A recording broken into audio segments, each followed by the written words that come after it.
Di ini ya, Ibu Sri Kandi kali, Mit. Kita mulai ya. Ibu Ya. Sri Kandi. Oh iya. Oke. Ibu Sri. Udah. Udah. Nih, aku mulai aja ya. Siap. Halo. Ya.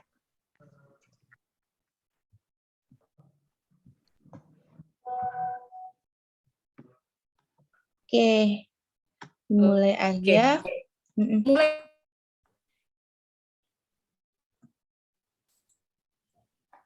Kita. Aku mulai aja ya. Kasihan Pak Ustadznya. Dengerin kita ngegosip. Oke. Silakan.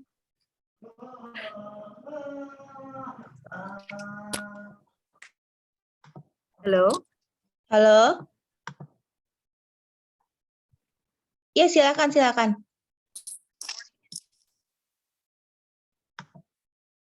Kak. Iya. Iya, kedengeran ya? Iya. Oke. Assalamualaikum warahmatullahi wabarakatuh. Waalaikumsalam warahmatullahi wabarakatuh. Alhamdulillahirabbil alamin wassalatu wassalamu ala asrofil anbiya'i wal mursalin wa ala alihi wa sahbihi ajmain amma ba'd.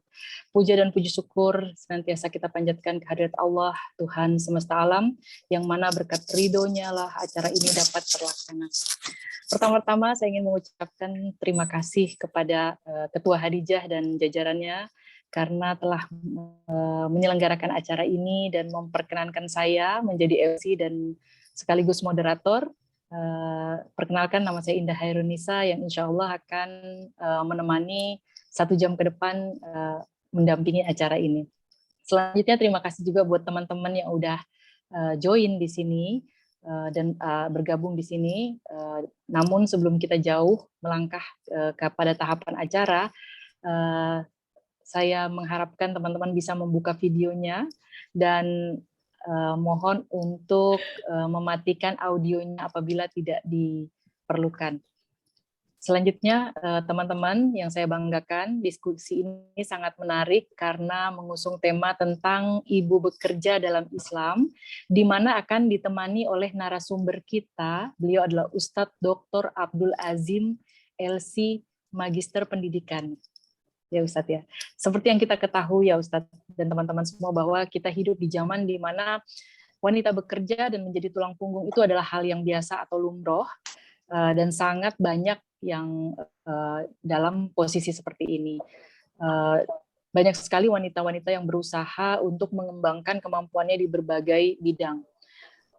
Akan tetapi perkara wanita bekerja hingga kini masih menjadi perbincangan oleh halayak ramai, terutama di dalam agama juga sebenarnya ditekankan atau ditegaskan dalam surat Al-Ahzab ayat 33 bahwa sebaiknya wanita muslimah lebih baik tinggal di rumah mengurus keluarga. Akan tetapi paradigma atau situasi ini menghantar kita untuk tidak bisa hanya diam di rumah, selain mungkin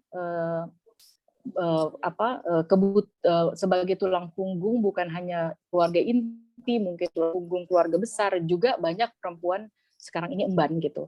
Nah, tentunya agama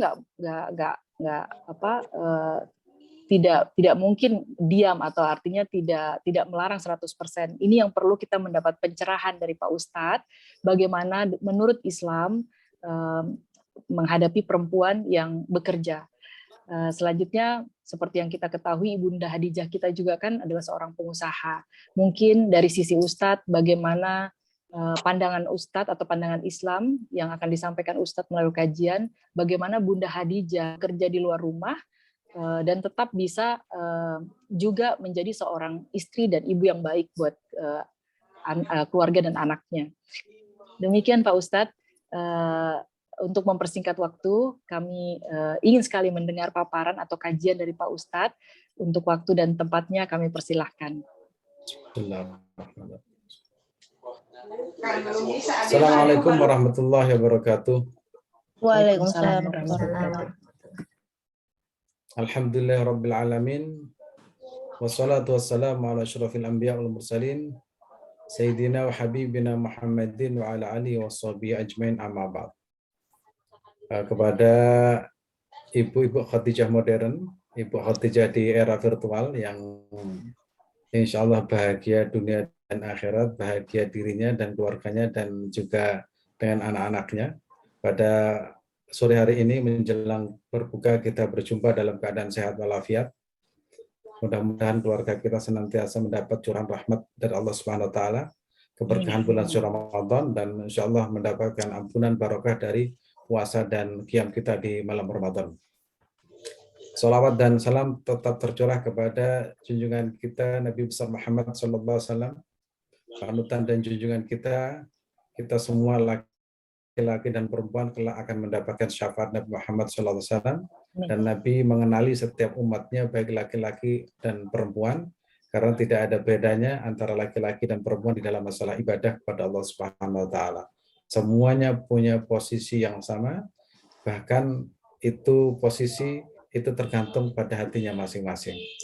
Oleh karena itu, melalui forum yang sangat sederhana ini yang digagas oleh Ibu Paramita, mudah-mudahan bermanfaat bagi saya pribadi dan juga bagi para pendengar, pemirsa dimanapun berada, khususnya yang bisa bermuajah atau bertatap muka di Zoom kali ini. Nah, sebelum kita membahas tentang wanita bekerja atau ibu bekerja, kenapa tidak? Tadi sudah disebutkan Ibunda Khadijah. Kita tahu satu-satunya wanita di alam semesta ini, ya, itu yang bekerja dan menjadi seorang pengusaha sukses dan tidak pernah ada yang membantahnya adalah Sayyidatul Khadijah binti Khuwailid radhiyallahu anha. Jadi sebelum Islam beliau itu menjadi seorang pengusaha sukses, dan setelah Islam justru memberikan dampak positif terhadap perjuangan Nabi Muhammad SAW. Sehingga Khadijah binti Khuwailid itu memang harus lahir di era virtual ini, di era modern ini, karena mau tidak mau itu pekerjaan itu banyak yang wajib, ya, hukumnya wajib dihandle oleh seorang perempuan. Maka kita harus melihat bahwa pekerjaan itu bagi laki-laki dan perempuan itu hampir sama. Sehingga kita melihat, ya, kalau kita melihat dunia kedokteran misalkan, itu mayoritas yang melahirkan itu hampir semuanya perempuan.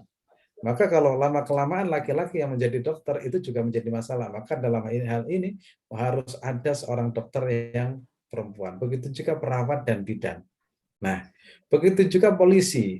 Nah, kejahatan di mana-mana terjadi. Ketika ada seorang perempuan melakukan kejahatan, kemudian narkotika atau apapun kemudian ditaruh di tempat yang dilarang atau kemaluan, itu nggak mungkin seorang laki, maka diperlukan seorang polisi dari kalangan perempuan. Maka dalam semua lini perempuan itu harus ada, dan keberadaan wanita itu justru memberikan kontribusi besar terhadap pembangunan bangsa, kemudian agama, dan juga keluarga. Bahkan saya pernah mencontohkan, Nabi itu bisa sukses karena salah satunya adalah ditopang oleh seorang istri setia namanya Khadijah binti Khuwailid. Dan keduanya hidup rukun serta bahagia, dan selama berkeluarga tidak punya sedikit pun masalah, baik itu masalah ekonomi, masalah pendidikan, bahkan keduanya itu saling menopang untuk menyukseskan masing-masing. Dalam artian Nabi dalam dunia dakwah, Rasulullah SAW dalam dunia dakwah itu ditopang oleh ekonomi secara totalitas oleh istrinya, sehingga tidak ada saling iri atau dengki karena itu satu tujuan yang sama, yaitu menegakkan agama Allah Subhanahu wa taala. Nah, itu bisa jadi pada dunia modern seperti ini, di mana perempuan-perempuan itu punya potensi yang sangat besar untuk membangun bangsa. Apalagi tadi sudah diberikan muqaddimah, umroh, ya, umroh dan haji itu mayoritas orang Indonesia. Orang Indonesia itu kalau setiap tahun itu ada 2 juta, ya, yang umroh dan haji, dan itu mungkin, ya, 70 atau 60% itu perempuan. Nah, kalau ditangani oleh seorang laki-laki, maka fikih wanita yang pasti terjadi seperti masalah menstruasi, kemudian masalah tawaf dan sa'i itu bagi perempuan itu bermasalah. Maka di sini harus ada seorang wanita yang hadir, baik itu dalam kajian fikih atau kesehatan, bahkan pengelola travel dan haji, dan itu bisnis. Dan itu nggak bisa dielakkan dari sebuah bisnis. Oleh karena itulah hari ini kita akan membahas sedikit tentang perempuan yang mesti bekerja, kenapa tidak. Bisa kita lihat di slide-slide yang sudah saya sediakan dan sangat sederhana, mudah-mudahan bisa memberikan pencerahan atau minimal manfaat untuk diri saya sendiri. Silakan, bisa ditampilkan.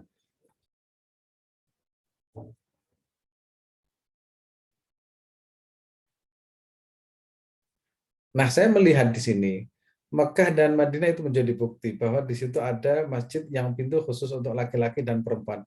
Berarti sejak zaman dulu perempuan itu juga biasa di masjid, biasa iktikaf.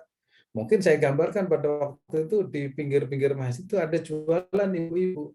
Tentu saja berbeda dengan sekarang. Ini membuktikan bahwa masjid itu pusat ekonomi.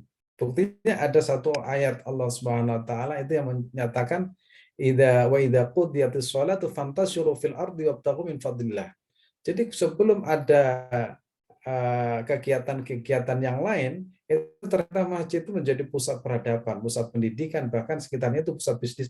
Dan hingga sekarang, dimanapun masjid berada di seluruh Jakarta Raya, Masjidil Haram, Masjidil Nabawi, Masjidil Aqsa, bahkan di Singapura, dimanapun, itu pasti sekitarnya itu pasar. Dan pasar itu tidak jauh dari seorang wanita. Mulai jual rawon, pecel, ya itu semuanya itu perempuan. Maka di situ peranan wanita itu tidak bisa diduakan. Jadi peranan dalam masyarakat secara ekonomi itu menentukan sekali. Maka dalam hal ini contoh nyata itu Masjid Rasulullah SAW. Di situ ada pintu khusus bagi perempuan dan khusus laki-laki, menunjukkan pada zaman itu sudah banyak perempuan yang sholat di masjid. Jadi kalau ada orang misalkan gimana sholat di masjid menimbulkan fitnah, ya dengan catatan wanita itu menggoda dan laki-laki itu jelalatan, pasti akan terjadi masalah. Tapi kalau sama-sama menjaga hatinya, itu insya Allah nggak ada masalah. Maka di sini yang harus dibangun adalah mental, ya, mental ibadah, mental berbisnis, mental membangun keluarga, mental kesetiaan, mental berbagi, itu mental. Kalau mentalnya rusak, walaupun di masjid dia itu tempat janjian. Kalau mentalnya itu pengusaha, walaupun di tempat di Perancis mengendalikan usaha, dia akan tetap setia kepada pasangannya. Maka mental itulah yang harus dibangun dimanapun kita berada. Maka ini salah contoh nyata, bukti bahwa Nabi itu tetap memberikan ruang bagi seorang wanita, baik itu beribadah maupun bekerja. Kita lihat berikutnya. Mengenal wanita hebat di masa Nabi dan peranan mereka. Nah, ini kita melihat bahwa wanita-wanita zaman Rasulullah itu keren, ya. Khadijah binti Khuwailid itu sampai menjadi punya ekspedisi sampai ke negeri Syam, negeri Yaman.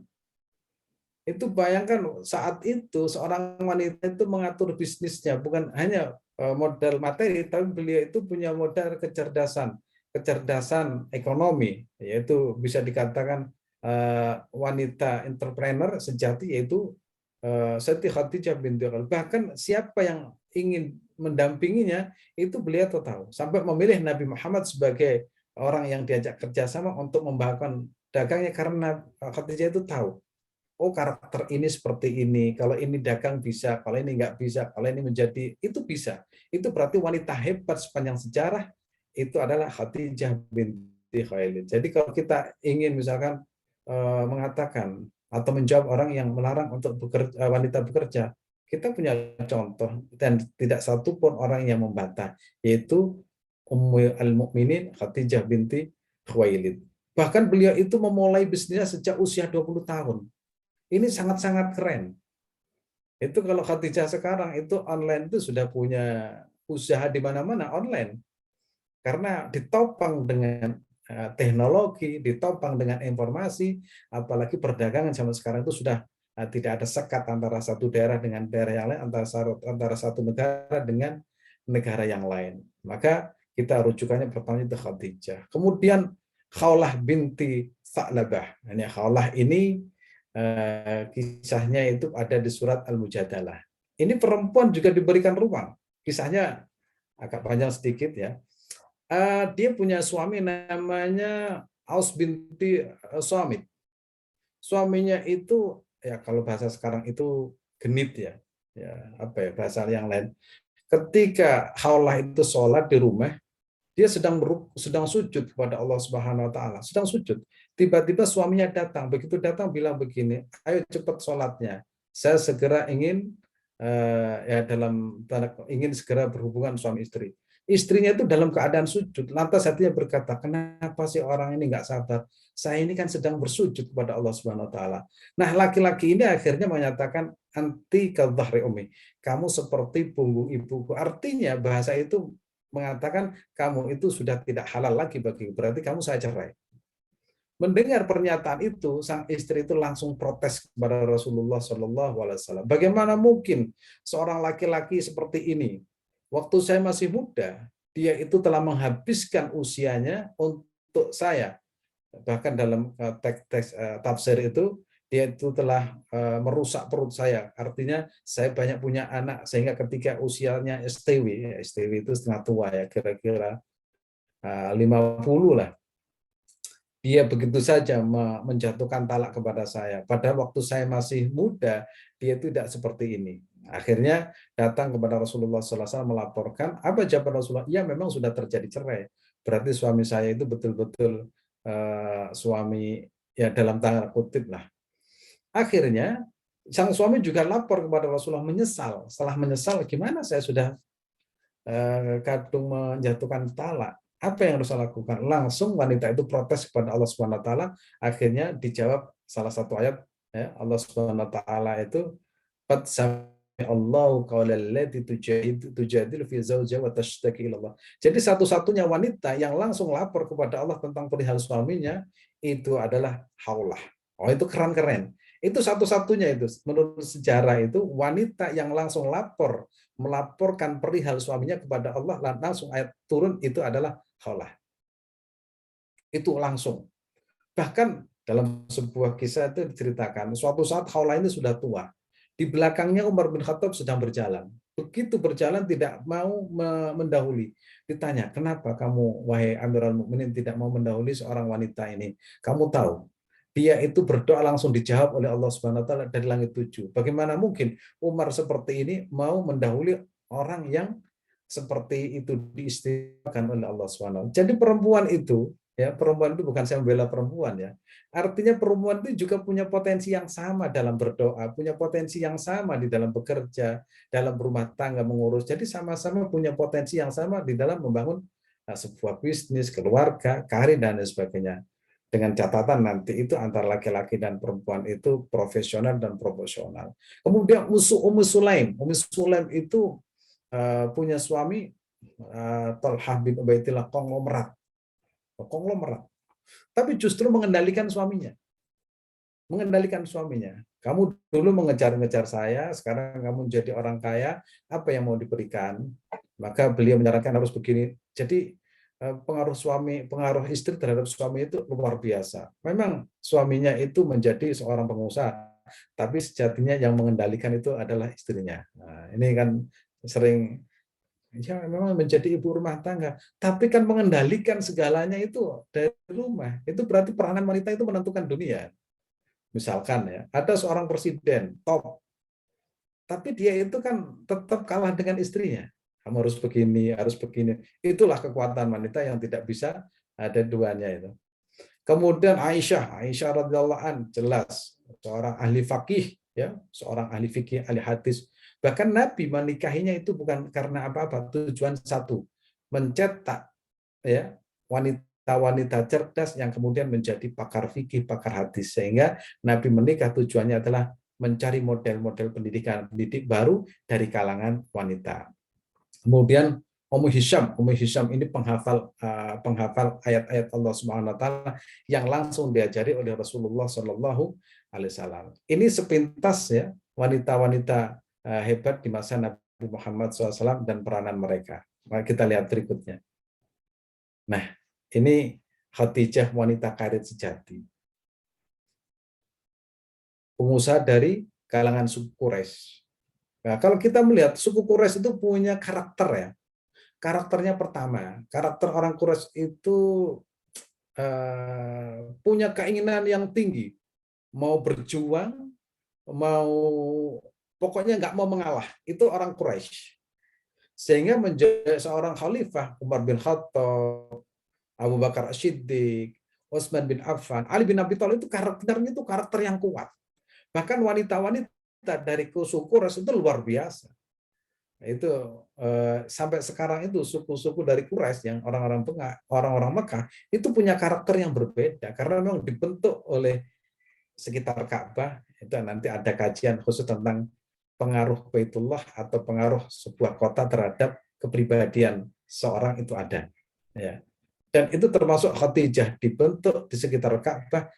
Pada waktu itu Mekah itu tempat pertemuan dari berbagai suku, dan setiap suku yang datang pasti membawa barang dagangan.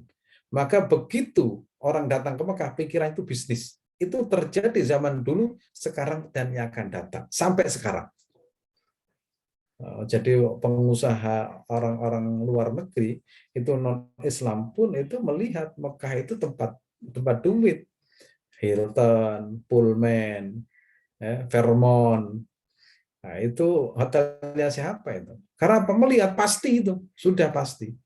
Ya, yang rugi cuma kemarin pas bulan apa? Oh ya, corona lah. Itu berhenti. Tapi selama masih ada Ka'bah itu tidak akan bisa menghalangi. Maka ini potensi bagi seorang laki-laki dan perempuan untuk berlomba-lomba untuk melayani tamu-tamu Tuhan yang Maha Kuasa melalui Biro Haji dan Umroh, tentu saja dengan niatan beribadah. Sehingga itu bisa mendapatkan hasil yang sebesar-besarnya dan itu halal. Ini berbisnis sejak usia 20 tahun, mempunyai ekspedisi barang hingga negeri Syam dari Yaman. Ini tidak main-main orang yang seperti ini. Kalau dulu bisa seperti itu, apalagi sekarang, itu bisa jadi pusatnya di Inggris atau di Perancis, tapi kerjanya di sana, juga usahanya di mana-mana. Dan itu harus muncul dari seorang wanita. Tapi tentu saja manfaatnya itu bagi umat, dan tentu saja keluarganya itu tetap bahagia. Sebagaimana keluarga Nabi Muhammad SAW, pendamping setia hingga wafatnya. Lalu tidak ada wanita yang lebih setia kepada Nabi Muhammad melebihi kesetiaan Khadijah. Bahkan ketika Rasulullah SAW wafat, Rasulullah SAW itu masih hidup dan istrinya wafat, itu ketika Rasulullah itu menyembelih kambing, disembelih itu bilang, Ta'al, sini, tolong ya si A dibagi kambing dagingnya ini. Kenapa Rasulullah? Itu kesukaan istri saya. Jadi cintanya Nabi kepada Khadijah itu walaupun sudah tiada, tidak pernah berubah. Sampai memunculkan kecemburuan terhadap Aisyah radhiyallahu anha. Bagaimana mungkin wanita yang sudah tua, renta, kau nikahi, kemudian bisa mengalahkan diri saya. Nah, sampai seperti itu. Karena apa? Karena ternyata bukan hanya kecantikannya, tapi karena kelembutan dan perjuangan Khadijah tidak bisa digantikan oleh siapapun. Jadi di hati Nabi itu ada satu wanita, yaitu Khadijah. Tidak pernah ada duanya. Sampai saya nulis sebuah buku yang dengan judul Ternyata Nabi Monogami. Nah, artinya selama 13 tahun Nabi tidak pernah berpikir sedikit pun untuk menikah. Padahal orang Arab itu biasanya istrinya 2-3 dan berganti. Nabi tidak pernah berpikir karena apa? Pernah menikmati namanya bahtera rumah tangga bersama istrinya itu Khadijah. Bisnisnya sukses, keluarganya adem ayem, setia, saling melindungi, dan misinya satu, yaitu surga Allah Subhanahu wa Ta'ala. Terus lanjut. Ragam pekerjaan wanita, pedagang, pengembala kambing juga ada. Artinya pedagang itu mungkin sekarang itu bisa kita ilustrasikan dengan ada pedagang online, ya, bisa menjadi pedagang asongan. Namanya pedagang itu kan mulai tingkat elit sampai paling elit, itu ada semua. Berarti itu diwakili Khadijah binti Khuwailid. Ada pengembala kambing, ada penenun, ada penjual parfum, ada perias wajah, ada pendidik. Itu kan semua lengkap. Tinggal bagaimana kita ilustrasikan di era modern. Jadi tidak ada bedanya. Innallaha la yudhi'u amala amalin min dzakarin wa unsa. Toh kalaupun kaya juga punya kewajiban yang sama, yaitu mengeluarkan zakat. Dan manfaatnya juga untuk umat Islam. Jadi pedagang berarti ikut Khadijah binti Khuwailid, ya. Ada penenun, itu salah satu istrinya Rasulullah.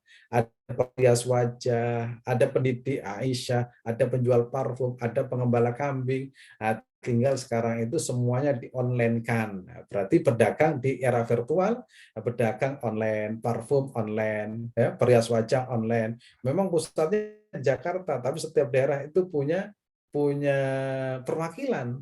Kemudian haji, umroh online, semuanya serba online, dan itu bisa kita ilustrasikan.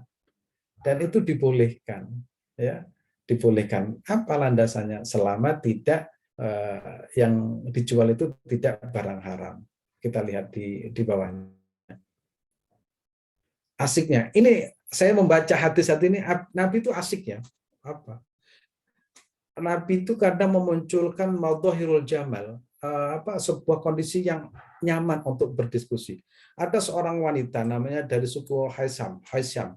Dia itu cantik, menarik, pas haji, orang tuanya itu sebenarnya mau haji, tapi berhubung orang tuanya itu sudah tidak kuat, karena sudah renta, akhirnya wanita itu mendatangi Rasulullah SAW. Kalau kita lihat ini di hadis Bukhari dan Muslim. Nabi menemui wanita cantik dari suku Haisyam. Karena memang di redaksinya hadis itu cantik ya. Syabah jamilah. Nah, itu. Saat musim haji, ketika bertanya seputar haji, seorang pemuda bernama Fadl. Nah, Nabi itu bersama seorang sahabat namanya Fadl, masih muda. Nah, ini memang dari dulu ya seperti itu. Fadl itu melirik, wanita itu melirik, sama-sama melirik. Kemudian Rasulullah SAW mengatakan, pipinya Fadl itu dipegang. Kamu jangan melihat itu.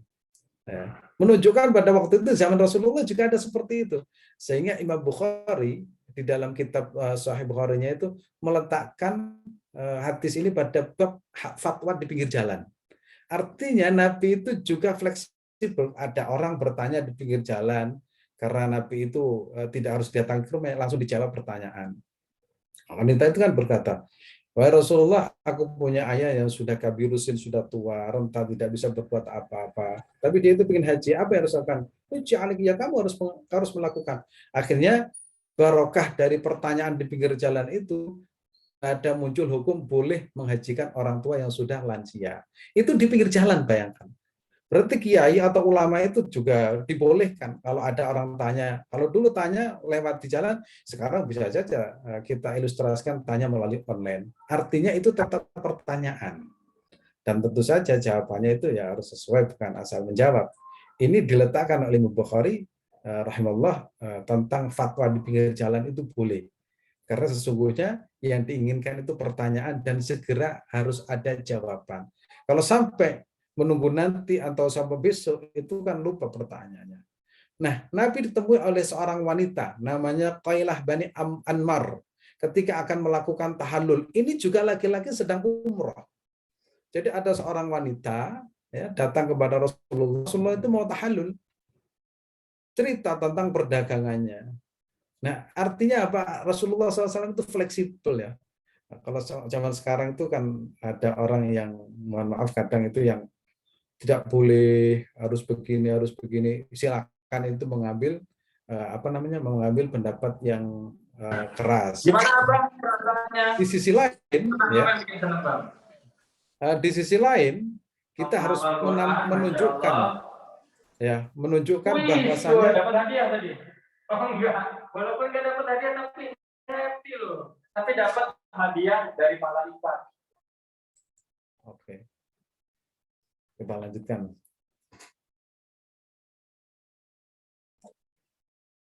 Oke, kita lanjutkan. Ya, silakan Pak Ustadz. Nah, sisi humanis Nabi Muhammad SAW itu tidak seperti kita gambarkan. Kadang Nabi itu yang kontekstual lah. Ketika ada orang, misalkan orang ini begini, maka pertanyaannya harus begini. Ada orang, misalkan kadang Rasulullah ngomong begini, sholat yang paling bagus itu tepat pada waktunya. Oh, berarti orang yang bertanya itu kalau sholatnya itu bolong-bolong. Ada lagi orang yang bertanya, ya Rasulullah, tolong saya diberi amalan, kalau saya amalkan mau susah. Oh, jangan marah, jangan marah. Berarti memang orang ini pemarah. Jadi setiap orang yang bertanya, itu pasti jawabannya beda. Kenapa? Tergantung siapa yang bertanya.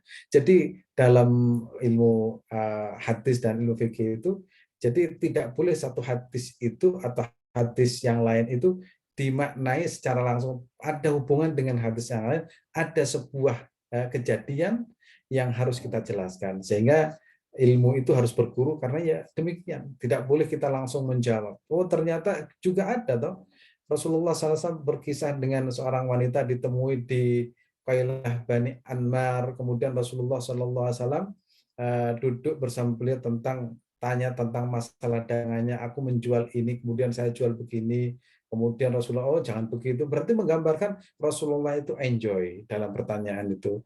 Kemudian ada lagi Nabi didatangkan Kholah binti Sa'labah ketika sedang sholat, sudah saya sampaikan tadi. Nah, karena kondisinya suaminya yang tidak nyaman bagi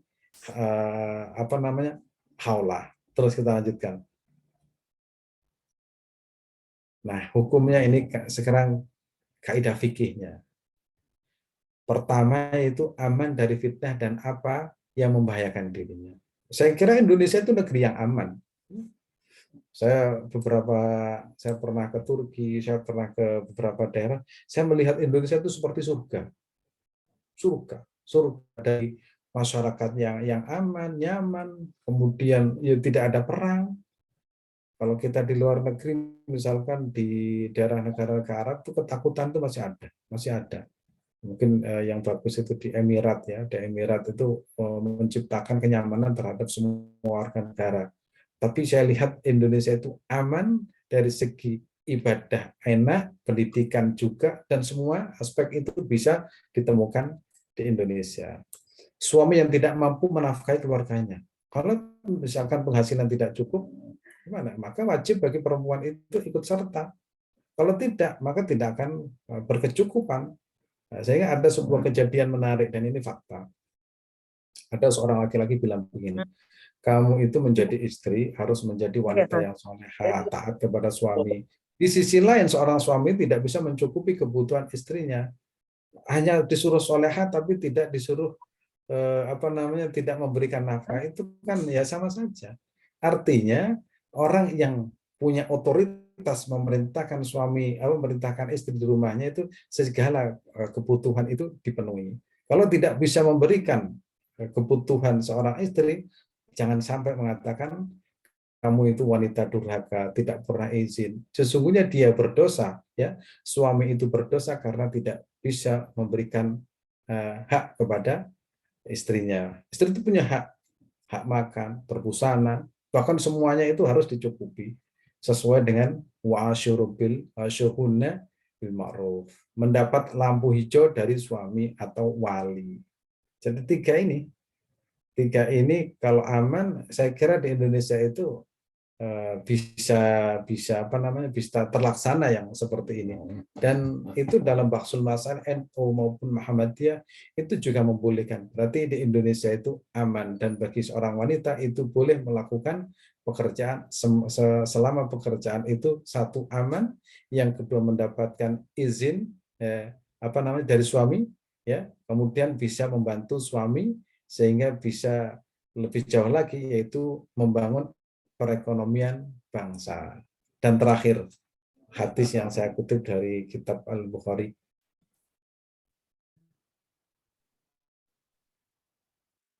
Kita lanjutkan terakhir. Monggo Pak Ustadz. Oke. Ini kias ya, ilustrasi. Kalau dalam Al-Quran banyak. An Abdullah bin Umar radhiyallahu anhuma anin Nabi sallallahu alaihi wasallam qala idza sta'danta ahadukum imra'atahu ilal masjid fala yamna'uha. Jika seorang wanita dari istri kalian semua izin ke masjid, jangan sekali-kali menolaknya. Artinya itu harus diberikan izin. Maka seorang istri mau ibadah tidak diperbolehkan, itu kan kebangetan. Walaupun ini sebuah informasi, tapi artinya orang beribadah itu harus diizinkan.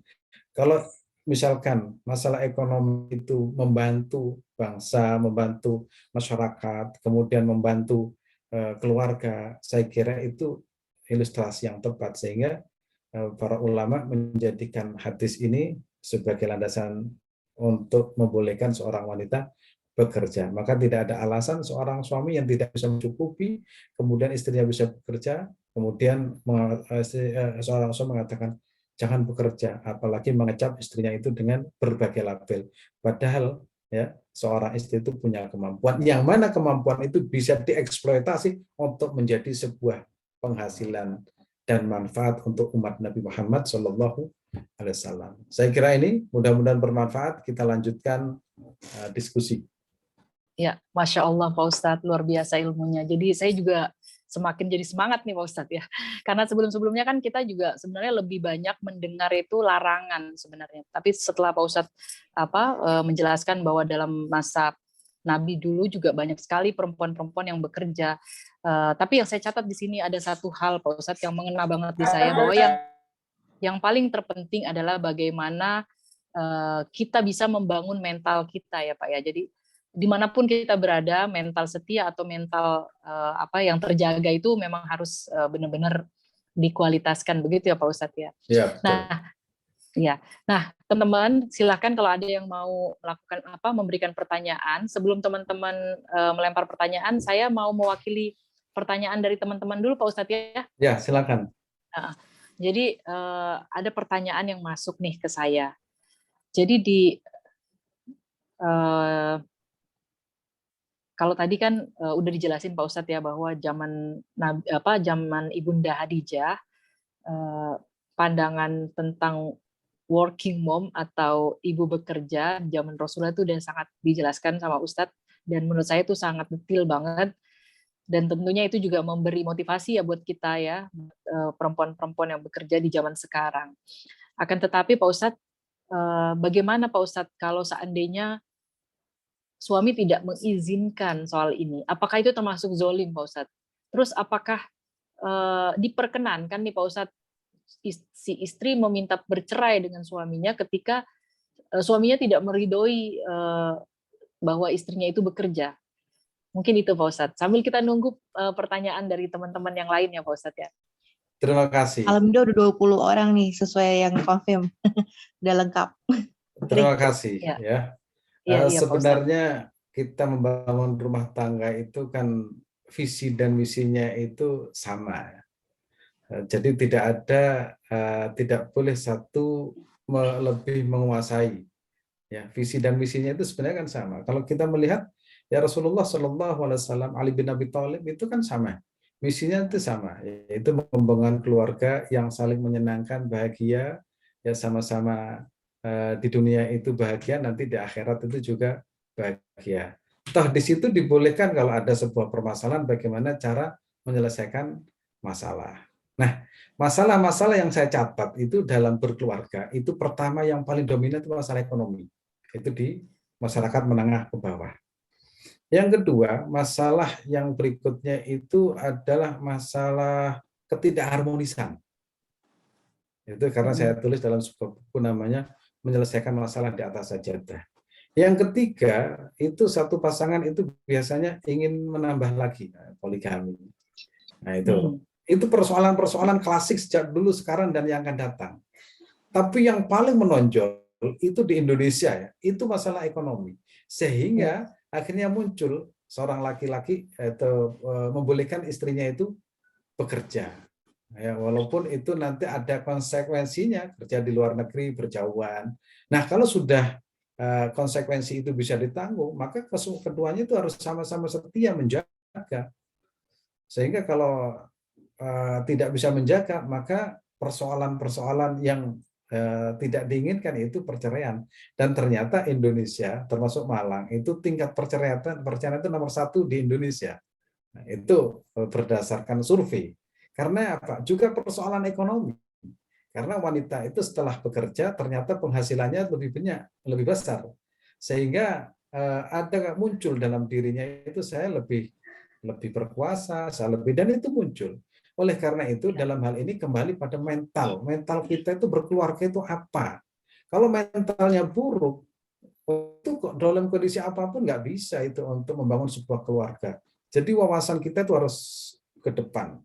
Nah, kalaupun terjadi kan misalkan nggak cocok, kan itu memang ada solusi pertama, yaitu memang harus ada mediasi.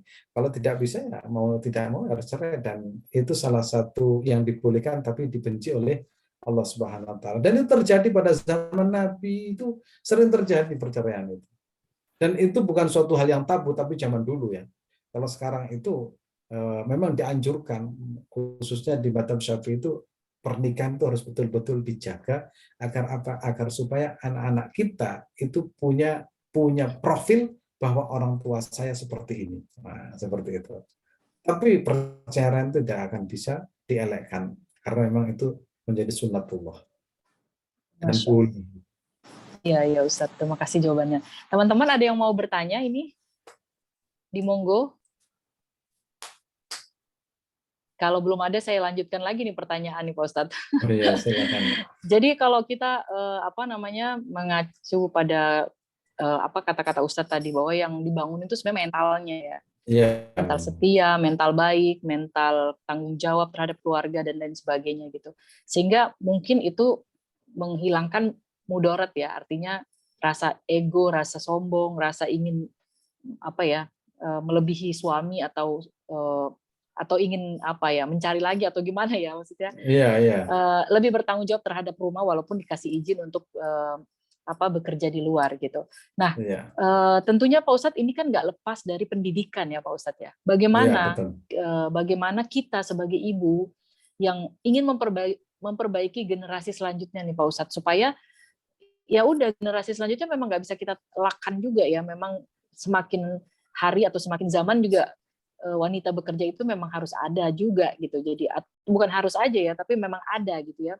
Nah sehingga mereka walaupun bekerja tetap memiliki mental yang baik. Bagaimana kita sebagai orang tua mendidik mereka atau bagaimana pendidikan yang baik gitu Pak Ustadz untuk generasi selanjutnya kita sebagai perempuan yang bekerja juga gitu bisa memberikan pendidikan yang baik juga kepada anak. Itu bagaimana Pak Ustadz? Terima kasih. Saya ingat Nabi Muhammad SAW itu tatkala perang Siffin ya, perang Hunain itu Nabi itu kan mendapatkan banyak ghanimah. Ghanimah itu dibagi-bagi kepada orang-orang Mekah yang baru masuk Islam. Dibagi, ada yang dikasih kambing, onta, sapi, emas semuanya. Sementara pendukungnya adalah orang-orang yang hidup di Madinah. Di mana pendukungnya nggak ada satupun yang dikasih. Ada yang janggal, ini gimana Nabi ini? Masa kita yang mendukung, kita yang membela mati-matian, kemudian tidak dikasih. Sementara yang baru saja ikut bergabung itu dikasih, semuanya dikasih. Ada beberapa provokator pada waktu itu. Bilang, "I'dil ya Muhammad." Kamu harus adil ya Muhammad. Rasulullah SAW mengatakan, memang saya tidak adil, saya ini utusan Allah Subhanahu Wa Taala. Itu akhirnya provokator itu menyampaikan kepada orang-orang Madinah, kalian itu kan mendukung Nabi, kalian yang ikut berjuang, berperang, tapi kalian tidak mendapatkan apa-apa. Nabi Muhammad itu nggak adil. Ada beberapa orang itu yang terprovokasi. Akhirnya semua orang yang terprovokasi itu dipanggil oleh Rasulullah SAW. Memang betul kamu itu merasa cemburu karena saya berbagi. Iya ya Rasulullah, bagaimana kami tidak cemburu? Engkau telah memberikan sekian banyak kepada orang-orang yang baru masuk Islam. Apa jawaban Rasul? Ketahuilah, mereka datang itu untuk harta. Sementara kalian mencintai aku, maka bawalah aku ke negerimu, ke Madinah. Kalau mereka datang kepadaku, mereka itu mencari dunia, mencari kambing, mencari sapi. Tapi kalau kalian bersamaku, kalian tuh sudah sejak berjuang bersamaku, kalian tuh adalah heroik. Kalian tuh berjuang. Cintamu tidak akan berubah dalam kondisi apapun. Maka berangkat, kalian pergilah ke Madinah bersamaku. Milih mana? Memilih membawa harta apa memilih membawa aku ke Madinah Al-Munawwarah. Ternyata mereka penduduk Madinah itu nangis. Ternyata selama ini yang dilakukan oleh Rasulullah tidak diberi karena menjaga mental orang Madinah, yaitu mental berbaginya itu jangan sampai berubah. Jadi kalau orang tua mampu menciptakan mental dalam kondisi misalkan hidup di tengah-tengah masyarakat yang rusak, dia tetap akan menjadi mutiara. Dia hidup di Amerika, dia hidup di Inggris, dia akan tetap menjadi mutiara, bahkan akan memberikan pengaruh yang positif. Tapi kalau mentalnya itu rusak, di masjid pun dia itu mengambil sandal. Di depan Ka'bah pun dia itu akan mencopet. Loh, karena mental. Maka bagaimana cara membantu mental? Ya tentu dengan pendidikan. Ya, pendidikan itu tidak lepas pendidikan orang tua, yaitu semua tidak lepas dari hidup kita atau hubungan kita dengan Allah SWT, seperti menjaga sholat 5 waktu, zakat tepat waktu, atau kalau kita mau melaksanakan tahajud dengan istiqomah, puasa Senin Kamis, itu akan membangun mental yang sangat luar biasa. Maka jangan pernah khawatir kalau anak kita didik seperti itu, dalam kondisi apapun dia itu akan kuat dan hebat dan tidak akan tergoyah oleh apapun dimanapun dia berada gitu. Jadi dari sedini mungkin Pak Ustadz ya diajarkan tentang ilmu-ilmu agama ya Pak Ustadz ya. Ilmu agama dan contoh ya. Dan contoh, iya luar biasa, Masya Allah. Pak Ustadz, ini sebenarnya ada satu lagi pertanyaan nih dari Mbak Santi, tapi saya hubungkan sama statement Pak Ustadz tentang Hadijah ya. Hadijah ini luar biasa Pak Ustadz, sampai dia bisa menjadi seorang pengusaha yang kata Pak Ustadz tadi, pengusaha yang besar, forwarding ya, pengiriman barang itu sampai ke ekspedisi sampai ke negeri Sam. Padahal kalau kita ini sebenarnya terbiasa dengan terkungkung pemikiran kita bahwa kita ini puan ya, kita nggak bisa terlalu terlalu besar karena kita banyak yang kita pikirin, terutama kita pikirin keluarga, pikirin suami, anak dan sebagainya. Tapi kenyataannya Ibunda Hadijah bisa menjadi pengusaha yang sangat besar sekali gitu. Tentunya ini nggak lepas dari dukungan Nabi Muhammad ya Pak Ustadz ya. Tapi maksud saya untuk pada kita saat sekarang ini Pak Ustadz, bagaimana ya kita seorang perempuan itu bisa juga menjadi seperti Ibunda Hadijah ini, jadi pengusaha yang sukses gitu. Dimana kesuksesan kita ini kan sebenarnya nggak lepas dari dukungan keluarga ya. Dan tentunya kalaupun kita miliki kesuksesan ini, ujung-ujungnya juga akan balik ke keluarga. Seperti pertanyaan Mbak Santi tadi bahwa dihubungkan dengan pertanyaan Mbak Santi tadi bahwa boleh nggak pendapatan kita ini kita berikan nggak hanya kepada keluarga inti kita ya, misalnya suami dan anak itu, tapi juga kepada keluarga besar kita yang lain tanpa sepengetahuan suami. Seperti itu Pak Ustadz. Kira-kira bagaimana tanggapan Pak Ustadz? Begini, kalau kita berkeluarga itu jangan sampai kita berpikir transaksional dalam berkeluarga. Artinya memang ada cara berpikir transaksional. Misalkan ya, ini contoh kadang saya temukan. Jadi seorang istri itu harus mendapatkan sekian. Kemudian nanti kalau tidak dinafkahi, kemudian tidak boleh dikumpuli dan sebagainya. Ini menurut saya ya sah-sah saja, tapi kok keluarga begitu? Kalau bahasa keluarga kok begitu? Transaksional banget. Ya bagaimana kalau kita sebagai seorang suami misalkan, berilah yang terbaik untuk istri.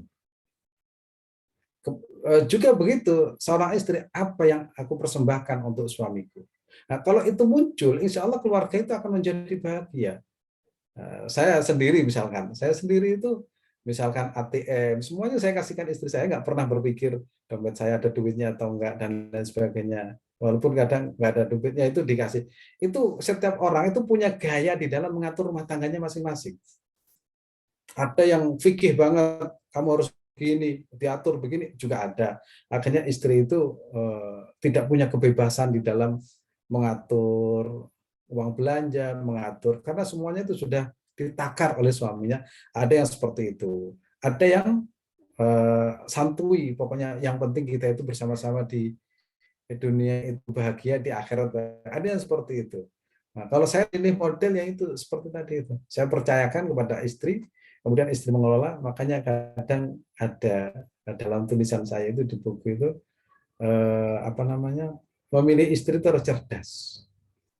Ternyata Rasulullah memilih Khadijah itu wanita paling cerdas di kota Mekah, sehingga Nabi itu bahagia. Nabi kemana nggak pernah khawatir, karena mentalnya sudah terbangun. Mental ibadahnya, mental berbaginya, mental kesetiaannya, semuanya sudah. Nabi nggak pernah berpikir negatif.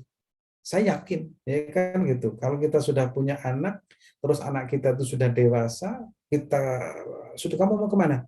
Saya percaya karena apa? Sudah mentalnya sudah terbangun. Nah seperti itu. Begitu juga seorang istri, ketika mental suami itu sudah terbangun, suami saya nggak akan seperti itu. Karena apa? Yang dipikirkan adalah istrinya, anaknya, dan masa depan anak-anaknya. Itu harus dibangun seperti itu. Dan tidak boleh tiba-tiba muncul. Harus dibangun landasan yang kuat, sehingga misalkan suaminya itu pergi ke luar kota, nggak pernah terbesit dalam pikirannya itu suami saya begini dan begini. Karena apa? Visi dan misi besarnya itu sama, yaitu mensukseskan anaknya menjadi anak-anak yang soleh. Nah, ini berarti kajiannya tentang keluarga. Kalau tidak seperti itu ya nanti jangan-jangan suami saya punya istri lagi. Nanti jangan, itu karena apa? Mentalnya belum matang. Mental dan ilmunya itu belum matang. Gitu. Masya Allah Pak Ustadz, saya senang banget dengan kata-kata Pak Ustadz ini tentang mental ini Pak Ustadz. Jadi selama ini, jujur saya mungkin teman-teman juga banyak bertanya-tanya, kenapa sih orang lain bisa, kenapa sih orang lain begitu, begini, apa tentang kesalahan, misalnya kita menjadi wanita karir atau salah dalam berhubungan dalam rumah tangga gitu. Ternyata ya satu ya Pak Ustadz ya, mental. Senang sekali saya dapat pencerahan, walaupun kata-katanya simple, mental setia, mental ibadah, mental baik, dan lain sebagainya. Tapi ternyata ini meaningful, Pak Ustadz. Ini berarti banget. Karena ternyata dalam kita memilih pasangan, baik perempuan memilih istri, laki-laki memilih istri, itu ternyata benar kata Pak Ustadz, mental ini sebenarnya yang harus difokuskan. Ketika mentalnya sudah matang. Saya tambah ya. Ya, mental itu begini, mental itu di samping itu ada genetik ya, keturunan. Yang kedua itu mental itu bisa dibentuk ya. Artinya pembentukan mental itu bukan ujuk-ujuk, tetapi melalui sebuah proses ya. Nah, contohnya begini, orang kalau mentalnya, Nabi itu kan tidak pernah meninggalkan sholat malam. Karena itu mau tidak mau membangun mental spiritualnya itu luar biasa. Sehingga dalam kondisi apapun dia itu tetap tegar. Dan tidak pernah berputus apa, karena apa? Nabi itu menyandarkan segalanya itu kepada Allah Subhanahu wa ta'ala. Makanya di situ qumil laila illa qalila nisfahu aw inqus min qalila aw zid alaihi warattilil qur'ana tartila. Nabi itu kalau dengan Allah itu nyaman banget. Begitu sholat itu nyaman, sujud nyaman. Jadi nggak pernah berpikir untuk yang lain. Sampai tadi saya ceritakan, Nabi itu ditemui seorang wanita cantik. Justru sahabat kamu agak ke sana. Karena apa? Kamu melirik, dia melirik. Nabi itu nggak tergoda. Karena sudah mentalnya. Nah, mental itu dibangun, nggak bisa. Nah, kalau kita kadang manusia saat ini ya, itu belum digoda sudah menggoda. Nah, oleh karena itu godaan itu sebenarnya bukan karena godaan, karena kita itu kadang siap digoda memang. Ya. Nah, Masya Allah. Kadang saling menggoda, ya seperti itu. Tapi kita harus membangun mental itu. Kalau kita mentalnya insya Allah bagus ya, itu tentu saja ya basicnya itu sholat malam dibangun, insya Allah nanti kita melangkah itu dituntun oleh Allah Subhanahu wa ta'ala. Gitu. Masya Allah, luar biasa Pak Ustadz. Hampir sejam Pak Ustadz, kurang 1 menit kita sudah sudah di acara ini. Kira-kira teman-teman nggak ada lagi ya pertanyaan? Ini ada Ibu Menteri Bahlila Hadalia nih. Hadir. Masya Allah, ini Bu Menteri, selamat datang Bu Menteri. Ini adik-adiknya semua di sini nih sedang mendengarkan kajian dari Pak Ustadz. Assalamualaikum Ustadz dan Ibu Oskita yang luar biasa. Mohon maaf ini saya sedang di luar lagi menemani anak dan suami, jadi off kamera. Menyimaknya nggak bisa full, mohon maaf Ustadz. Masya Allah, Bu Menteri. Udah bergabung yuk kita di kajian sore ini. Ya. Alhamdulillah. Sementara saya belum ini ya. Tadi sudah mewakili ini pertanyaannya dari Mbak Santi nih. Saya baca di chat. Iya Pak. Iya Bu Menteri. Tapi insya Allah nanti ada next lagi ya Mbak Mita ya, dengan Pak Ustadz nih kayaknya masih gantung nih, masih banyak yang kita diskusi sama Pak Ustadz nih. Insya Allah di acara Kartini. Waktunya kali ya, waktunya. Karena sore ini. Terutama tadi Pak Ustadz ada bilang bahwa ada satu tema. Halo. Ada tadi Pak Ustadz bilang bahwa pengaruh sebuah kota untuk menjadikan sebuah karakter seseorang. Itu penting banget tuh Pak Ustadz. Supaya kita juga mudah untuk memahami karakter orang per orang dari mana dia berasal ya Pak Ustadz. Ya, itu ada itu dalam buku namanya, itu dijelaskan oleh Ibnu Khaldun ya. Dalam sebuah kitab namanya Muqaddimah Ibnu Khaldun. Orang Mekah karakternya begini, orang Madinah begini, orang Madura begini, orang Solo begini. Jadi makanan yang kita konsumsi juga akan membangun karakter itu. Tinggal bagaimana kita komparasi dengan pendidikan agama dan pendidikan keluarga, itu nanti akan terbentuk ya, terbentuk karakter aslinya seperti apa. Tentunya berhubungan juga sama mental ya Pak Ustadz ya. Iya, Ada hubungannya ya. Iya, nanti mental itu ya akan terbentuk dari situ. Nah, kalau kita kaji lebih mendalam, nanti kesukaannya apa, makan kesukaannya itu apa daging-dagingan, apa vegetarian, itu juga akan membentuk karakter lembut, santun, ramah, bahasa yang digunakan, itu ada seperti itu. Oh, Mbak Mita, ini PR Mbak Mita. Next, pokoknya kita undang lagi ya Mbak Mita. Siap. Pak Ustadz. Pak Ustadz. Masalah Pak Ustadz, alhamdulillah Rabbil Alamin ya Pak Ustadz ya, untuk ilmu-ilmu yang udah Pak Ustadz berikan, luar biasa banget, 1 jam, insya Allah ini sangat berarti dan menjadi manfaat buat kita semua Pak Ustadz, dan insya Allah amal ibadah Pak Ustadz terus bertambah dan menjadi pahala buat kita semua ya Pak Ustadz ya. Insya Allah. Teman-teman udah ya, kira-kira sampai di sini Mbak Mita ya. Iya, mungkin doa bersama terakhir. Doa bersama ya, baiklah. Oke Pak Ustadz, izin Pak Ustadz doa buka sebagai puasa. penutup, Pak Ustadz, mohon untuk dipimpin doa Pak Ustadz.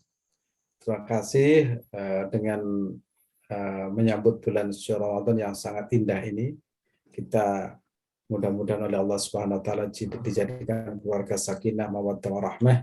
Anak-anak kita menjadi anak-anak yang soleh dan solehah, keturunan-keturunan kita menjadi keturunan yang senantiasa bersujud kepada Allah Subhanahu Wa Taala, yang melanjutkan ya sujudnya orang tua, dan mudah-mudahan dengan banyak orang yang bersujud, negeri kita Indonesia itu dikaruniai rahmat Allah Subhanahu Wa Taala.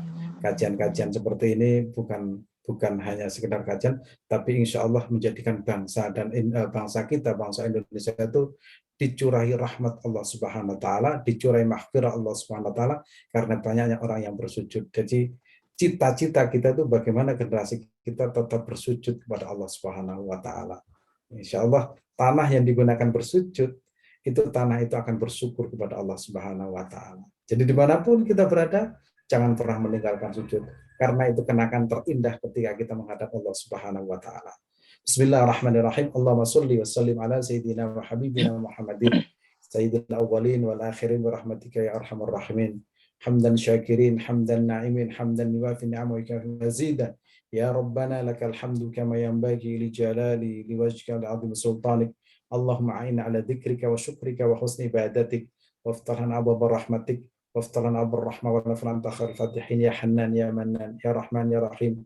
اللهم تقبل منا صلاتنا وصيامنا وقيامنا وركوعنا وسجودنا وتضرعنا وتحشعنا وتعبدنا وقراءتنا وصدقاتنا يا الله يا الله يا الله يا فتاح يا فتاح افتح لنا أبواب الرحمة والمغفرة وأنت خير الفاتحين. ربنا آتنا في الدنيا حسنة وفي الآخرة حسنة وقنا عذاب النار. سبحان ربك رب العزة عما يصفون wassalamun ala mursalin walhamdulillahi rabbil alamin. Terima kasih ya. Amin, Bu Menteri, amin. Sehat walafiat. Mbak Mita. Iya, makasih Pak. Makasih yang udah hadir, Ustaz. Terima kasih banyak Pak Ustaz. Buat para keluarga masing-masing semua. Amin. Insya Allah nanti di-upload di YouTube. Terus kalau boleh nanti ini dari HIPMI juga mau undang ke acara Ibu Kartini ya tanggal 25 insya Allah nanti. Iya, kabarin lagi kita Ketua Sari mau undang Pak Ustadz. Nanti paling saya ajak lagi. Iya. Matur nuwun. Matur nuwun Pak. Assalamualaikum. Makasih banyak puasa. Sebentar lagi. Selamat berbuka puasa. Assalamualaikum warahmatullahi wabarakatuh. Waalaikumsalam warahmatullahi wabarakatuh. Bu Menteri, terima kasih Bu Menteri. Buat teman-teman yang keluarga Bu Menteri semua. Kak Mita. Makasih. Semuanya teman-teman, Mbak Fanya. Ibu-ibu yang udah hadir. Mbak Dini dan ibu-ibu semuanya yang udah hadir ya. Ya. Mbak